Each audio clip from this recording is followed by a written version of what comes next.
मैं अजीज़ Khan, English lecturer और अभी प्रेजेंट में एक इंग्लिश मीडियम संस्था ऑपरेट कर रहा हूँ, इंग्लिश सेकंड लैंग्वेज एकेडमी, जिसे शॉर्ट फॉर्म में ESL एकेडमी कहते हैं। मैंने करीब जो जॉब किया प्राइवेट स्कूल या कॉलेज में, वो ग्रामीण क्षेत्र के अंदर किया। वहाँ पर मैंने एक समस्या हमेशा मुझे देखने को मिली कि ग्रामीण क्षेत्र के अंदर इंग्लिश लैंग्वेज जो है वो एक बहुत बड़ी समस्या है। चाहे बच्चे ने ग्रेजुएशन की हो, PG की हो, और ज़्यादातर बच्चे तो UG या PG में इंग्लिश लेना ही पसंद नहीं करते। दिलों में एक डर सा बसा हुआ इंग्लिश से। इसकी वजह है, क्या वजह इसकी? इसकी वजह है कि टीचर्स का सही तरीके से गाइड ना करना, जीरो लेवल से गाइड ना करना, जीरो लेवल से ना बताना।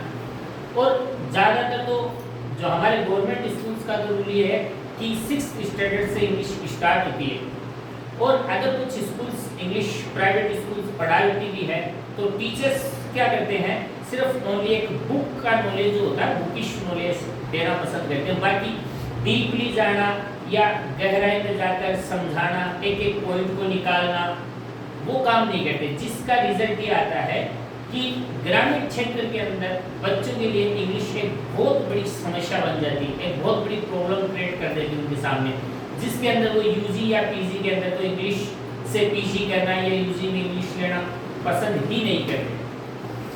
अब बात करते हैं हम कि इंग्लिश क्या है। इंग्लिश एक लैंग्वेज है, एक भाषा है। एकदम सही सुना आपने, इंग्लिश एक भाषा है, एक लैंग्वेज है। अब बात करते हैं कि भाषा क्या होती है। भाषा का मतलब होता है, भाषा का मतलब होता है अपने दिल की बात को लिखकर या बोलकर बताना, वो भाषा होती है। उसको हम भाषा कहते हैं कि हम हमारी जो बातें होती है मन की या दिल में, या जो भी हम कुछ कहना चाहते हैं, उसको लिखकर या फिर बोलकर बताना जो होता है वो भाषा कहलाती है। भाषा के अंदर हम शब्दों का यूज करते हैं, और शब्द कुछ शब्द मिलकर एक सेंटेंस, एक वाक्य बनाते हैं जो हमारे मन की बात होती है, और वही भाषा है, उसी को हम भाषा कहते हैं। जिस तरीके से मैं आपको एक वर्ड लिख के बताता हूं, यह है मेरी किताब है, यह मेरी किताब है, ये हिंदी भाषा है। यानी इसके अंदर हमने वर्ड्स यूज किए हैं, यह है मेरी किताब और है, ये 4 वर्ड्स हमने यूज किए। इन 4 वर्ड्स ये जो 4 वर्ड्स हैं, ये 4 वर्ड्स मिलकर एक सेंटेंस बना रहे हैं। ये सेंटेंस जो है यही भाषा है। ये मेरे मन की बात की जो मैंने लिखकर बताई कि यह मेरी किताब है, और ये भाषा है। अब बात यहाँ ये आती है तो कि क्या इन वर्ड से ही भाषा या हमारी जो लैंग्वेज है वो क्लियर हो सकती है, हमारे मन की बात क्लियर हो सकती है? नहीं। इसके साथ साथ इन वर्ड्स के, शब्दों के साथ साथ, वर्ड्स के साथ साथ एक चीज और चाहिए, और वो है स्ट्रक्चर, सेंटेंस का स्ट्रक्चर। सेंटेंस का जो स्ट्रक्चर है वो चाहिए, जिसे हम कहते हैं रचना। हिंदी में हम कहते हैं रचना, और ये हो गया हमारा शब्द प्लस रचना। ये बहुत ज्यादा जरूरी है। जो सेंटेंस का स्ट्रक्चर है, वर्ड्स के साथ साथ सेंटेंस का स्ट्रक्चर भी बहुत ज्यादा जरूरी है।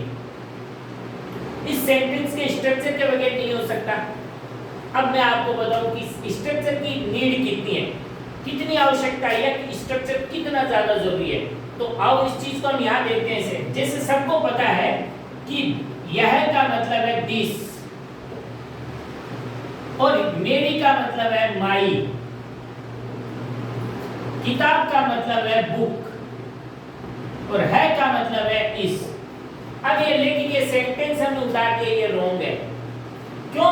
क्योंकि हिंदी वाला स्ट्रक्चर तो ये है। ये भी आगे बताया जाएगा आपको कि हिंदी में सब्जेक्ट कहाँ होता है, ऑब्जेक्ट कहाँ होता है, ऑब्जेक्ट क्या चीज होती है, वर्ब्स क्या चीज होती है।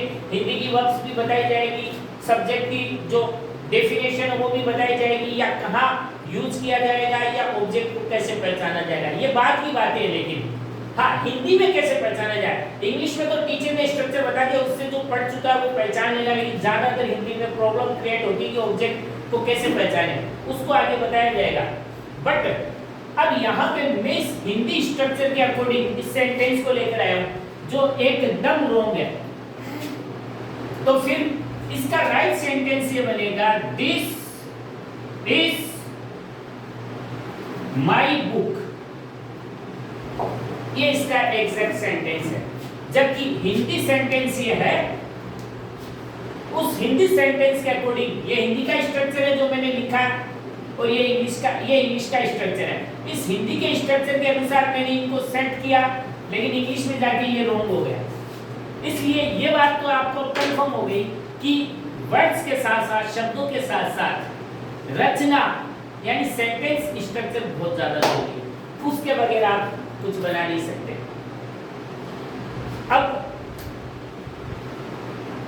मेरा चैनल स्टार्ट करने का मेन जो रीजन है वो यही है कि ग्रामीण क्षेत्र के जो जनरेशन है, यूथ जनरेशन है, जिनकी इंग्लिश वीक है, उनको मैं यहाँ मेरी क्लास के द्वारा इंग्लिश को डीपली 0 लेवल से लेकर और हाई पॉइंट तक लेकर जाऊंगा, यानी A टू लेकर Z तक। शुरू से यहाँ ओपन की जाएगी एक एक पॉइंट को, जैसे इंग्लिश में क्या बनाना, नाम बनाना, वो भी यहाँ किया जाएगा 0 लेवल से एकदम। और जो मात्राएं होती हैं उनमें भी अलग अलग यूज होता है, वो सब चीजें बताई जाएगी। जैसे सीता है, सीता के अंदर हिंदी में बड़ी ई आ रहा, इंग्लिश में आई आ रहा, छोटी की मात्रा, तो वजह क्या है, रीजन क्या है, तो ये चीजें आपको सब यहाँ बताई जाएगी। आप लोगों से मेरी रिक्वेस्ट है, आप मेरे चैनल को सब्सक्राइब करें और लाइक करें। आपको मेरे चैनल के अंदर हर चीज अवेलेबल मिलेगी। और हम कल अपना, आज ये लैंग्वेज अपना बता दिया आपको कि लैंग्वेज के बगैर, इस स्ट्रक्चर के बगैर जो है इंग्लिश इम्पॉसिबल है, क्योंकि दुनिया की हर लैंग्वेज के अंदर एक स्ट्रक्चर होता है, चाहे वो हिंदी हो, इंग्लिश हो, मराठी हो, इटालियन हो, जापानी हो, अरबिक हो, हर लैंग्वेज का अपने एक स्ट्रक्चर है। उस स्ट्रक्चर के आधार पे ही वो बोली और समझी और पढ़ी जा सकती है, स्ट्रक्चर के बगैर वो नहीं पढ़ी जा सकती। तो हमारा नेक्स्ट जो वीडियो होगा वो कल हम आपको लेकर आएंगे इंग्लिश का, हिंदी का जो इंग्लिश में कहता है, और उनके नाम बनाना, एसेंट, उनकी मात्राएं वगैरह बनाना। ओके, जय हिंद।